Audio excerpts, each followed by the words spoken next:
अस्सलाम वालेकुम, welcome to lovers academy Islamabad. आज के इस वीडियो में पंजाब यूनिवर्सिटी के अंदर आईसीटी के मोस्ट इंपॉर्टेंट टॉपिक्स कौन से आप लोगों को आने चाहिए उनके बारे में थोड़ी सी डिस्कशन की जाएगी। कंपोनेंट ऑफ आईसीटी से मुझे श्योरिटी नहीं है, इसलिए मैंने इसके बारे में कहा है कि 40% चांसेस है कि कंपोनेंट्स के अंदर से वो दे सकते हैं। ठीक है, क्या पता कंपोनेंट्स के अंदर से थोड़ा ज़्यादा सवाल कर लें, बट मुझे जितना तक लगता है कि वो सिर्फ अकेला का सवाल कंपोनेंट्स पे नहीं करेंगे, थोड़ा बहुत इसका ज़्यादा नहीं देंगे, ज़्यादातर वो बाकी के चैप्टर्स को क्वेश्चन में दे सकते हैं। ठीक है, इसलिए मैंने इसके ऊपर 40% का ही कहा है कि 40% ही मुझे लगता है कि आएगा। सही है।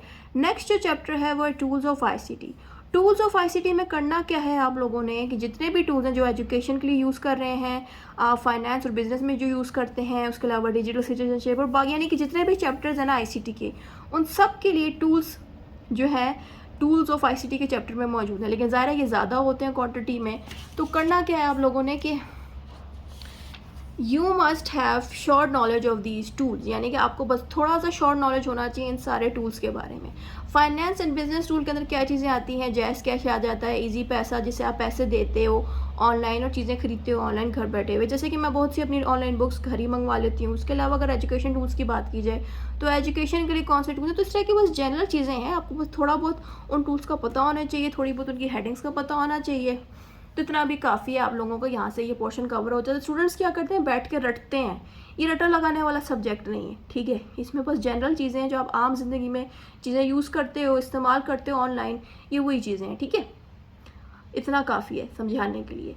अब ज़्यादातर चीज़ें जो पेपर में आ सकती हैं वो इन के अंदर से पूछी जाएंगी, यानी कि डायरेक्ट एक सवाल आईसीटी इन एजुकेशन का दिया जाएगा और आपसे पूछा जाएगा कि आईसीटी इन एजुकेशन को हम तालीम में, एजुकेशन में कैसे यूज़ कर सकते हैं। इसका एग्जाम्पल मैं आपको मॉडल पेपर से दे सकती हूँ कि अगर आप मॉडल पेपर को अच्छे से देखें तो यहाँ पे लिखा आ रहा है कि कहाँ गया, ये है write a detail note on ICTs application in education. आपसे पूछ रहे हैं कि आईसीटी इन एजुकेशन की डिटेल नोट्स लिखें, मतलब लंबे नोट्स लिखें, और लर्निंग मैनेजमेंट सिस्टम। और आपसे भी पूछ रहे हैं कि आईसीटी में किस तरह से आप तालीम हासिल करते हो, यानी कि कंप्यूटर की मदद से। आईसीटी कंप्यूटर होता है। ठीक है, कंप्यूटर की मदद से कैसे आप तालीम हासिल करते हो, जैसे कि अभी आप मेरा यूट्यूब देख रहे हो, यूट्यूब से आप एजुकेशन ले रहे हो, वैसे ही ऑनलाइन चीज़ें ही हैं। इसमें कोई ऐसा कुछ नहीं है कि आपको समझ ना आए। यानी कि आईसीटी के जो टूल्स हैं ना, जिसमें लर्निंग एजुकेशन टूल्स में सारा आपने बताना है कि हम यूट्यूब से भी लर्न कर सकते हैं, और भी डिफरेंट वेबसाइट्स हो गए या जो भी टूल्स हो गए उनका आपने जिक्र करना है। ठीक है, अब यहाँ पे जो मैंने बातें बोली हैं उससे आपको आइडिया हो गया होगा कि इतना कोई मुश्किल नहीं है। यहाँ से ज़्यादातर चीज़ें वो इसके अंदर से पूछेंगे, लेकिन जो टूल्स है ना, टूल्स के बारे में आपको पता होना चाहिए। आपको पता होना चाहिए जैस कैस चलता कैसे है, जैस कैस को खोलते हैं तो कौन कौन से बटन्स क्लिक करने होते हैं। इस तरह की बस जनरल चीज़ें हैं जो टूल्स के अंदर आपको सिखाई जाएंगी, तो थोड़ा बहुत इनका नॉलेज हो, अगर इनमें से कुछ पूछ लिया जाए तो आप खुद से लिख सको। सही है। और जहाँ तक बात इनकी, इनसे ज़्यादा डिटेल्ड क्वेश्चंस पूछे जा रहे हैं, जैसे कि आईसीटी को हेल्थ में हम कैसे यूज़ करते हैं, टेली मेडिसिन क्या होती है आईसीटी के हेल्थ के अंदर, आईसीटी इन पर्सनल बिजनेस में हम इसको कैसे यूज़ करते हैं, हम शॉपिंग में क्या क्या चीज़ें यूज़ करेंगे इधर। उसके अलावा वो आपसे पूछेंगे कि ई कॉमर्स कैसे चलते हैं। सारा कुछ आईसीटी इन पर्सनल फाइनेंस के चैप्टर के अंदर ये सारा कुछ आ जाएगा। तो मेरे ऑफ कोर्स मैंने इसके ऊपर वीडियोस डाली हुई हैं इन मेन टॉपिक्स पे, तो आपको यहाँ पे स्क्रीन पे इधर प्लेलिस्ट दिख रही है, इस प्लेलिस्ट का लिंक यहाँ टॉप पे इस जगह लगा दूंगी। ठीक है, ये ऊपर आपको दिख रही है ना प्लेलिस्ट, इस पर जैसे आप क्लिक करेंगे तो मेरी ये सारी की सारी वीडियोस इनके ऊपर तफसीली मिल जाएंगे। ऑफ कोर्स वीडियोस लंबी है, ज़ाहिर है उसमें बहुत डिटेल्ड आंसर है जिसमें सारा कुछ मैंने डाला हुआ है। आप उसको देखो जाके, समझो जाके, हेडिंग जो जरूरी है वो निकालो वहाँ से, और थोड़ा बहुत जितना समझ लगे याद कर लेते हैं। कोई मुश्किल चैप्टर्स नहीं है, आम जिंदगी वाले टॉपिक्स हैं ये सारे।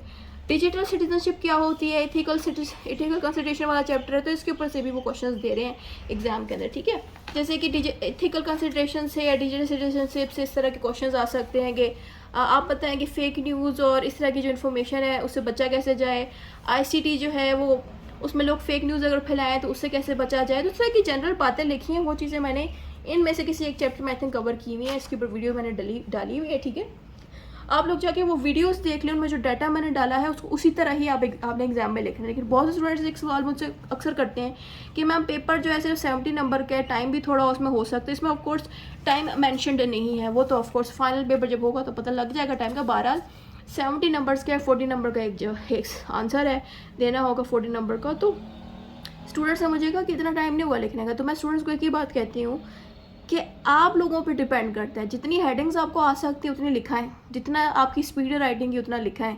ठीक है, कम से कम कोशिश करें 4 साइडें 4 पेजेस हो आपके आंसर की, 4 पेजेस की साइडें बनती हैं 8, 8 साइडों का अगर एक आंसर होगा तो वो ठीक ठाक लंबा बन जाएगा, अच्छे नंबर आ जाएंगे। लेकिन इतना अगर आप नहीं लिख सकते तो थोड़ा लिख लें, 2 पेजेस लिख लें। 2 पेजेस की कितनी साइड होती हैं? 4 साइडें, 4 साइडों से टोटल के मार्क्स मिल जाएंगे, यानी कि 14 में से आपको मिल जाएंगे यहाँ से फिर 9.5, 9.5 तक तो मिल ही जाएंगे, या 8.5 तक मिल जाएंगे।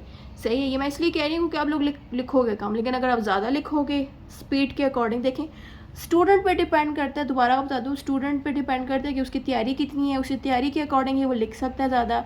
स्टूडेंट की अगर तैयारी अच्छी, राइटिंग स्पीड स्लो है तो फिर राइटिंग के अकॉर्डिंग वो लिखेगा, ठीक है।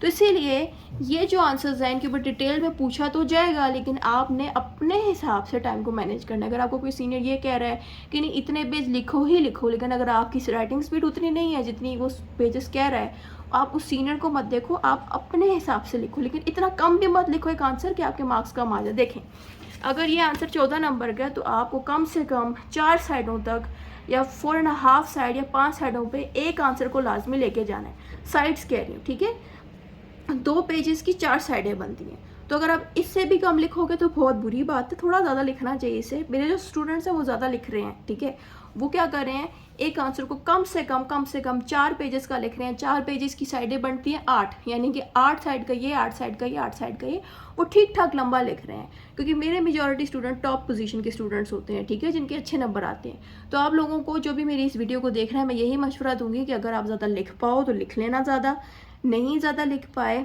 तो कोई टेंशन की बात नहीं है, बस इतना लिख लो कि इसमें इजीली पासिंग नंबर आ जाए। कम से कम 4 साइडें या 5 से 6 साइडों का एक आंसर ये पूरा हो जाए, दैन फिर बाकियों के साथ भी वो चीज़ आप कर लें, ठीक है। बस इतना ही था इस वीडियो में, बाकी इंशाल्लाह इनकी लॉन्ग फॉर्म मैंने वीडियोज़ डाली हुई हैं, वहाँ से जाके आप देख लें, टूल्स की भी डली हुई है। सही है, बस इतना ही था इस वीडियो में, ये मोस्ट इम्पोर्टेंट में से हैं टॉपिक सारे।